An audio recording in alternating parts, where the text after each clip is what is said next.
Coming up in this episode of In Clear Focus. Stories are really the connector. What are the stories that you can tell?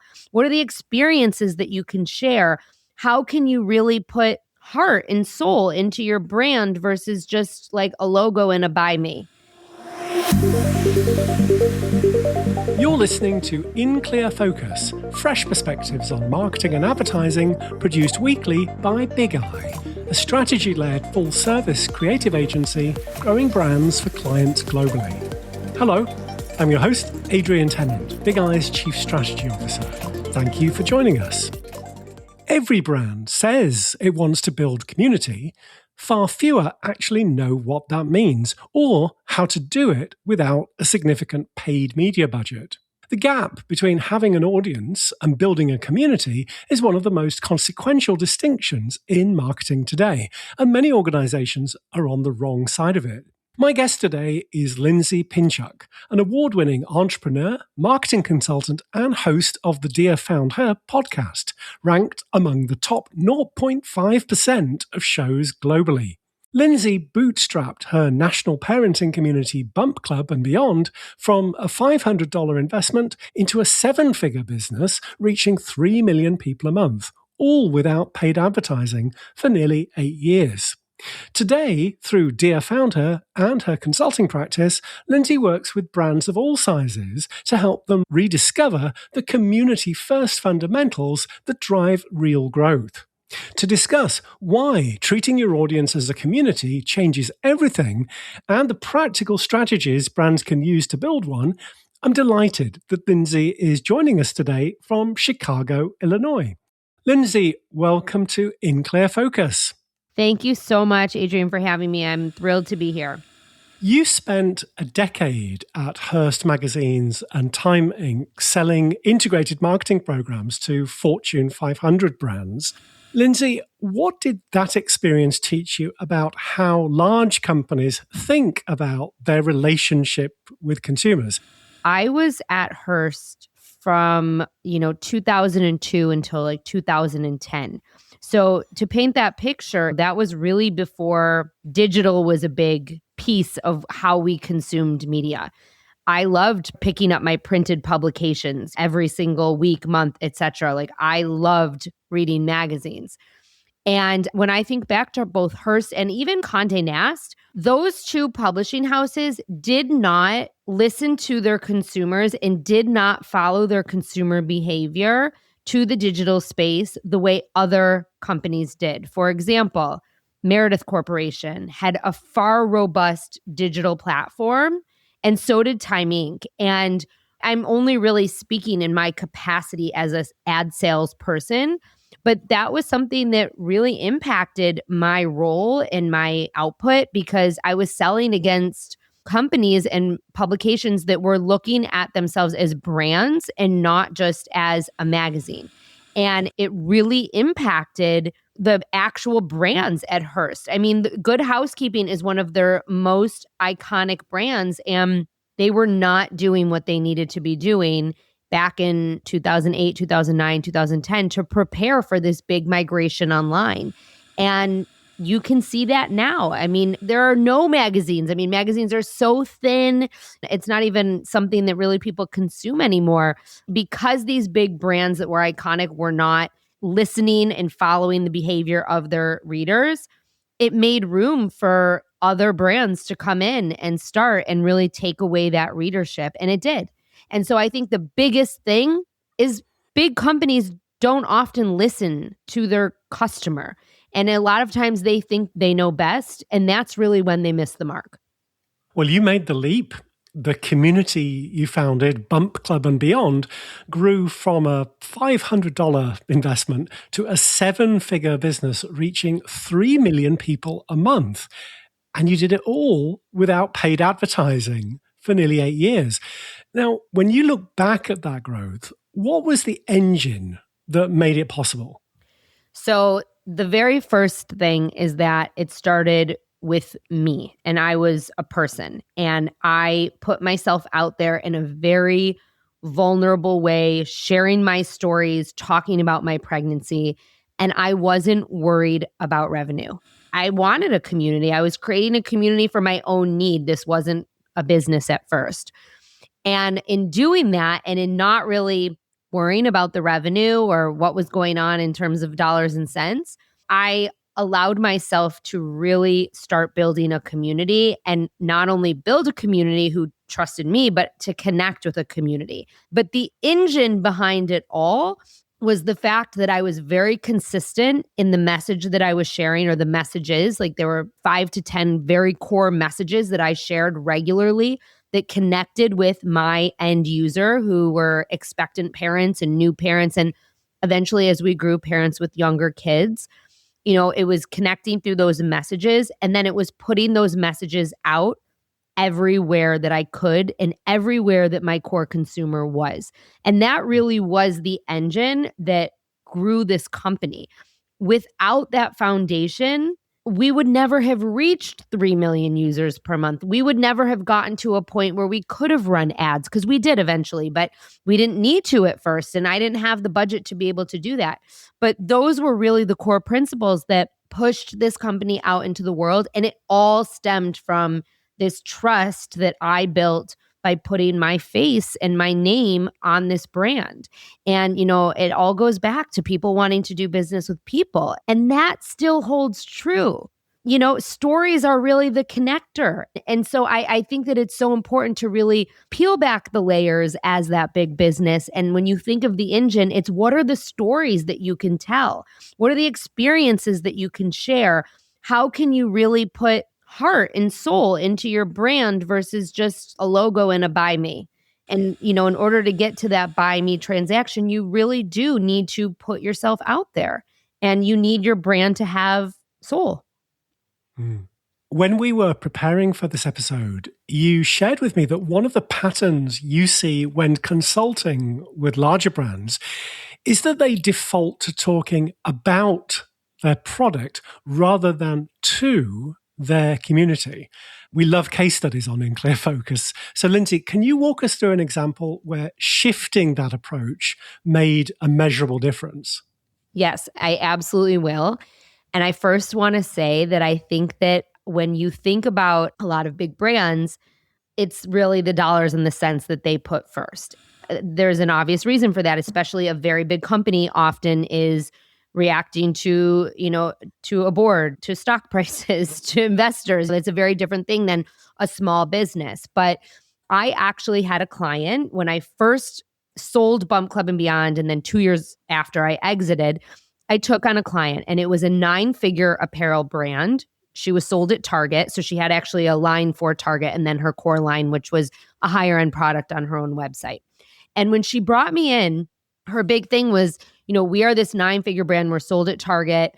I think at the time they maybe had like 80,000 followers on Instagram. And she said, we just are not seeing the engagement or the transactions from our Shopify on our Instagram. Like we aren't seeing what we should be seeing from that core customer and from an audience or a community of our size. And there were a couple things that were red flags immediately. Number one, this company had bought followers.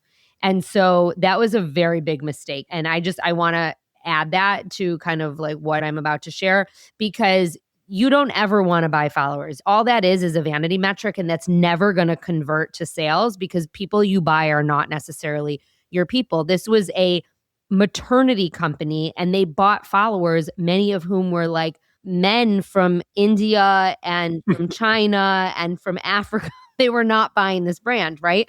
So that was the first thing, because that was really messing up their metrics in terms of their engagement rate and in terms of open rates on things. It was not a good practice. So I would never recommend doing that. But the second thing that they did that was the big no-no is they only showed up on social media talking about their product. So every single post was like a picture of a product and a buy me, buy me, buy me, buy me. They were not talking to their core customer or their community, and their core customer / community was expectant moms. Now, you don't need to share a product with expectant moms to connect with them. Mm-hmm. Expectant moms have so many things they're thinking about. They have so many concerns on their mind. all you need to do, and this is really the same with any demographic and any group of people, is figure out what's important to them and what are their pain points and what do they need help with.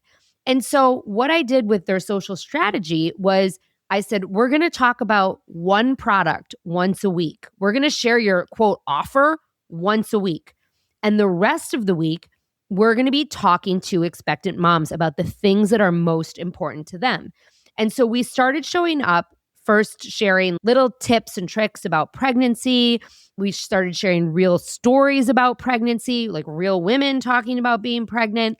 Something that very much resonated was I started doing like humorous quotes, like assets with humorous quotes about pregnancy that truly connected with this community. I remember we had one quote that went crazy viral and it was responsible for 5,000 new followers. And you better believe that all 5,000 of those followers were like new expectant moms and new moms.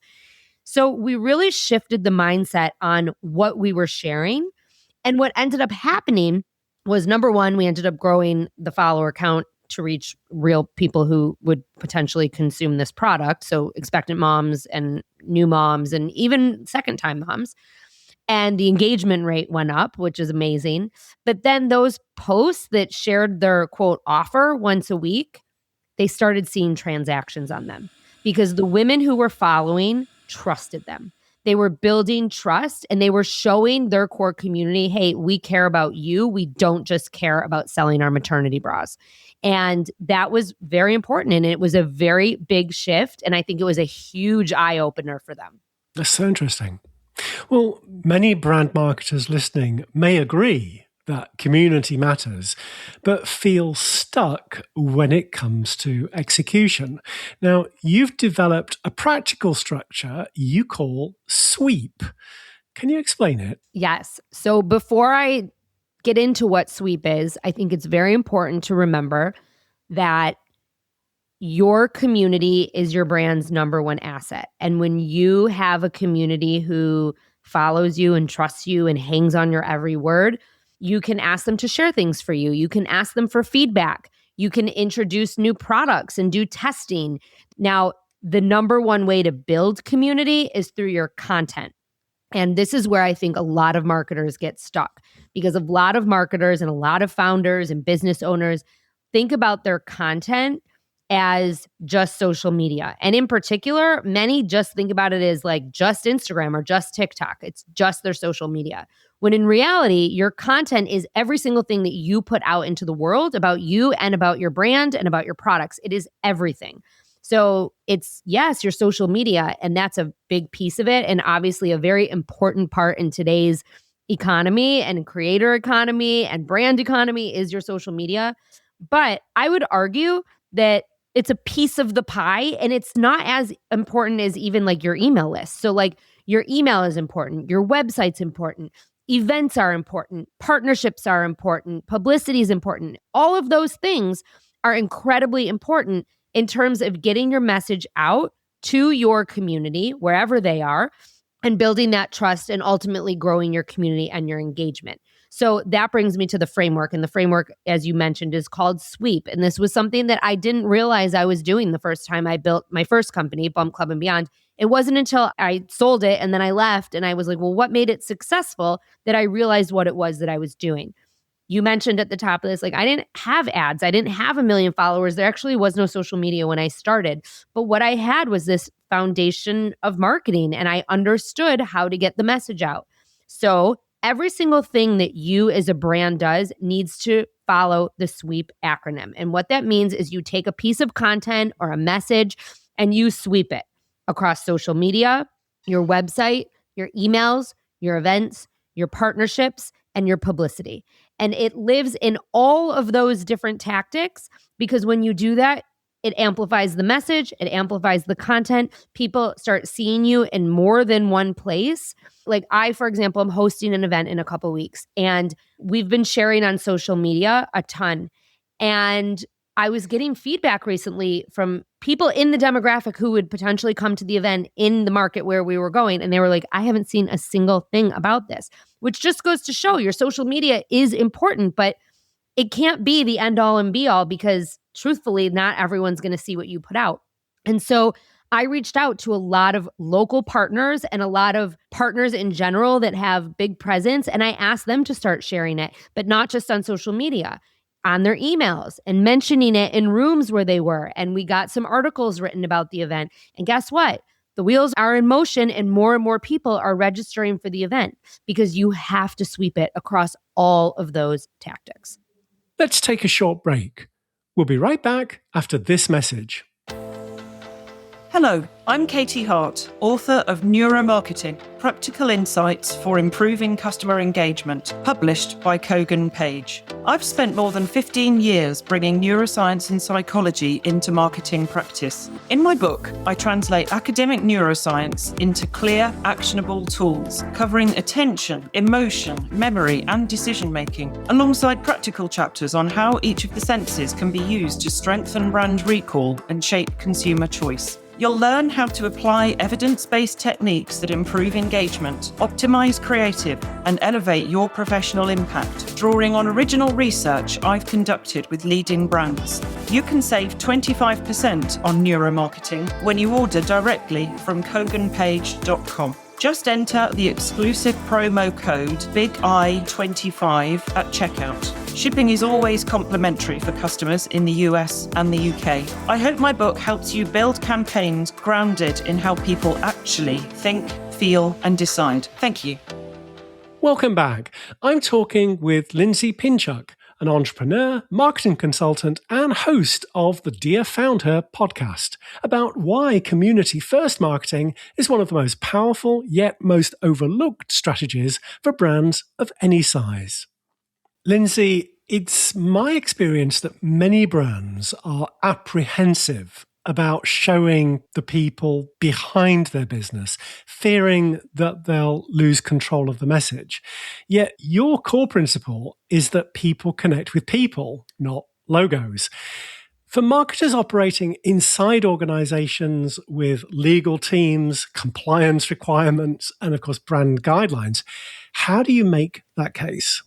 This is a great question. I love this question. And I think that there's obviously a different case to be made for every kind of brand, size, company, et cetera. And I want to caveat that because, of course, if you have a company that's like, vitamins and supplements, you're going to have different compliance issues than an apparel company. It's just different. But regardless, the core principles maintain the same. And what I would say is I would absolutely identify a few core individuals that can be the face of your company. So, and I think a few is key. Like the big downfall for my first company, Bump Club and Beyond, was that it was just me. And I eventually aged out of being a young mom and I didn't make sense anymore. And so I think it's really important that you diversify and it's okay to have multiple faces of the company and figure that out. I also think that it's okay to put other people on your social media and on your website, maybe in a lower role. So you might not necessarily have them take over social media or create content or speak as a spokesperson on behalf of your brand to the press. But those people could be interviewed. Those people could appear in the background. But then the bigger picture of all of it is you absolutely, if you're a big company and a big corporation, you need to set parameters and you need to set boundaries and you need to really sit down and say, what are we willing to share? What are we not willing to share? What are the guidelines for our brand on social media, in press interviews? And it's really important that those representatives of your company know and understand what they can and cannot talk about. And I would say for any individual company or any individual who's a small business owner, all the way up to a large company, it's very important that you have boundaries and that you understand what you will and will not talk about. And if you are nervous about it, hire someone to media train you and hire someone to make sure that you are prepared to say those things in those public arenas. Great advice. Well, the SWEEP framework grew out of your analysis of what actually built Bump Club and Beyond. When you use SWEEP as a diagnostic with a new client, what does that assessment process typically look like? What kind of patterns do you find? So usually when I sit down with a new client, I go through all of those elements that I just mentioned. We look at their social media. Where are they? How big is their following? What is their engagement like? Engagement is really important. I think that's a more important metric than the number of followers. And I often ask, it's not just looking at the numbers, but I often ask them, where do you see opportunity and what do you want to be doing? And are there goals on social media that you're not reaching right now? And that way I can put that into my assessment. I also obviously look at their website. Your website is your homepage. That's where you refer people for more information. And I think so many brands miss the mark by treating it as like a billboard versus a place to transact. And you need to know when you go to someone's website exactly what they're selling and how to get it from them. And I think that's very important in terms of the diagnostic process, because when you're sweeping things, you need to be able to say and go to www.dearfoundher.com for more information. That's very important. I also look very heavily at emails. I think that emails are your number one asset outside of your community. When I sold Bump Club and Beyond, I sold 150,000 emails, and that was the largest part of my sale. It didn't matter that I had 125,000 followers on Facebook and 80,000 on Instagram, because I don't own that. I owned the emails. And so, a lot of brands are not set up in a sophisticated way with their email database or how they're actually acquiring those emails. So that's a piece of it as well. Like when I do a partnership, a lot of times it's sharing email addresses, but if I don't have an email database, then the partnership's kind of null and void. Which of those 6 sweep levers do you find most brands are currently underutilizing? Partnerships. First of all, I built both my companies on a partnership model.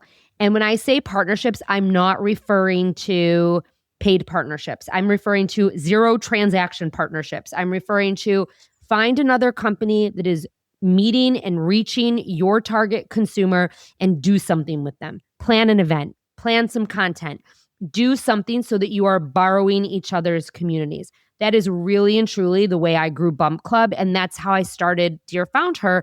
Dear FoundHer started as a podcast. That's what it was first, but it was a podcast with guests. They were my partners. They still are. But immediately they were sharing the episodes. My guests were sharing the episodes. It was like a no-brainer. And I just think that when there's no monetary transaction and it's really and truly a partnership because it means something and it works and you're reaching the same people and you're talking to them about the same concerns, that's when partnerships work. And that's when you really grow your community. So I think that so many brands instead focus on like, well, I'd rather have someone pay me a fee to advertise or whatever it might be. Honestly, like I have seen so many successful partnerships take place that I would rather have a partnership and get, 1,000, 2,000 new followers, new email addresses, whatever, than have someone pay me a few $1,000s for an advertisement or a sponsorship or whatever it might be. Because those customers, the value of those customers is far greater than the short-term monetary gain. You consult with some large brands, yet you mentioned to me when we were preparing for this interview that you often find that very basic, simple marketing has been thrown by the wayside. Lindsay, what is it about operating at scale, which I think you called the machine, that causes organizations to lose sight of the fundamentals?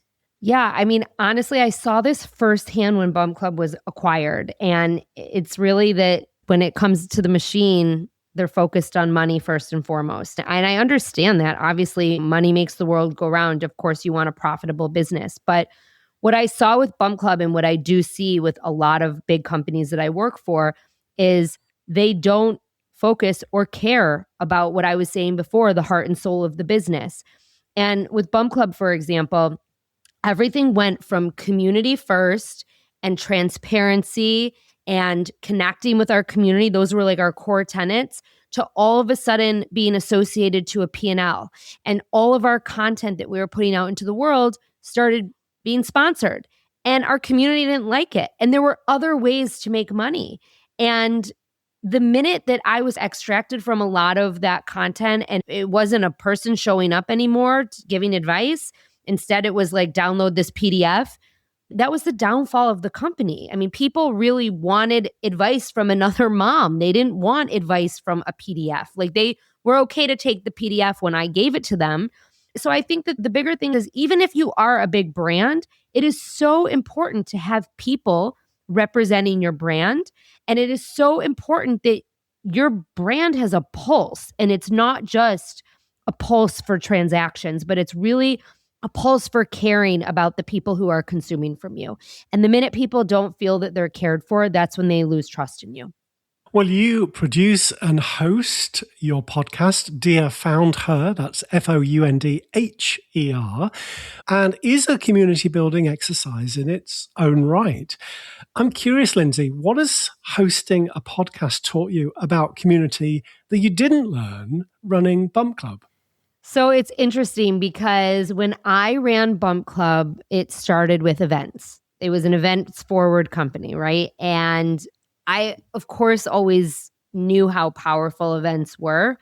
But when I started hosting the podcast, it was 2022, so we were coming out of the pandemic. But I started hosting the podcast. I started sharing stories. At first, it was just sharing other people's stories. It wasn't until season 2 that I started sharing my own and really started infiltrating the podcast with my own lessons as well. But in that first season, almost immediately, people started asking me, we want to meet up with other listeners. We want to know what's going on with other people in this community.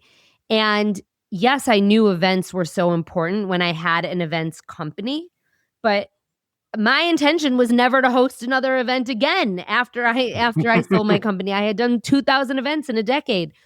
And I hosted an event with a friend of mine, Mara Smith, who owns Inspiro Tequila. She's another female founder. We hosted an event here in Chicago. It was invite only. And people came in droves. And then the people who didn't know about the event because they weren't invited because it was invite only were so upset. And they were like, when are you doing another one? So it really showed me the power of meeting in real life in person. I obviously knew this through Bump Club, but I don't think I realized that it translated into every aspect and every niche that's out there. You make stronger connections and the best connections when you are talking to someone live and in person. And it could be online. I mean, I don't want to discount virtual events because I just got off of a virtual networking session with our community and it was amazing. But I think that those live and in person and engaging experiences are really what move the needle in business. And too many brands are not doing it. I want my daughters to grow up in a world where they're interacting with people face to face and not just online. For a marketer listening today who wants to start building community but is unsure where to begin, what are the first 2 or 3 steps they should take? The first thing I would do is identify who is your target community, who is your niche customer, and what kind of community do they fit into, and know that it might change. I've had clients who haven't even known what they're going to sell, but they know who they're going to sell it to. And this is the advice that I've given them. You want to identify who that person is, and you want to show up and start talking to them. Use the free platforms that are available to you. Use Instagram, use LinkedIn, use TikTok, wherever you think this community is. Start talking to them. Start talking to them about their biggest pain points. Start talking to them about the things that connect with them.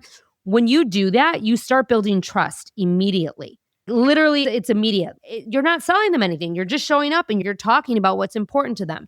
So that's the first thing that I would do. The second thing that I would do is I would start thinking about how to collect people's emails. And I think it's really important that you have a really good engine for gathering people's emails versus just waiting until you have a large platform. Emails don't need to be gathered by a submit form on your website. You could host events. You could host a virtual event and gather someone's emails. You could do a giveaway and gather someone's emails. You could do a co-giveaway with another company and gather someone's emails. But start thinking about how you can gather people's emails because ultimately that's where people transact.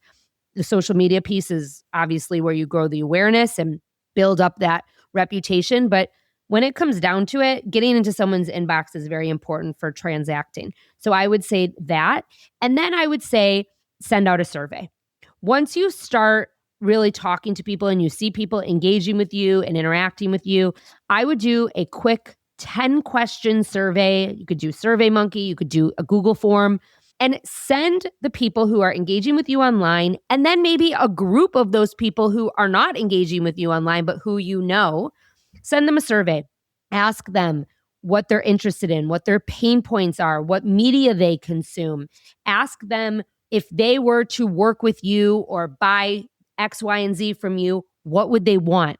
Start doing market research because your community will tell you exactly what it is that they need, but you just have to ask. They're not going to tell you on their own. So that's what I would do first and foremost. Super insights. Thank you. Lindsay, for In Clear Focus listeners who want to connect with you or learn more about Dear FoundHer, what's the best way to do that? The best way to do it is to go to Dear FoundHer on Instagram. Everything is there, all of my contact information. Or honestly, shoot me an email. It's lindsay@lindsaypinchuk.com, and I'm happy to set up time. Lindsay, thank you so much for being our guest this week on In Clear Focus. Thank you so much for having me. This was a great conversation. Thanks again to my guest this week, Lindsay Pinchuk, entrepreneur, marketing consultant, and host of the Dear FoundHer podcast. As always, you'll find a complete transcript of our conversation with timestamps and links to the resources we discussed on the In Clear Focus page at bigeyeagency.com. Thank you for listening to In Clear Focus, produced by Big Eye. I've been your host, Adrian Tennant. Until next week, goodbye.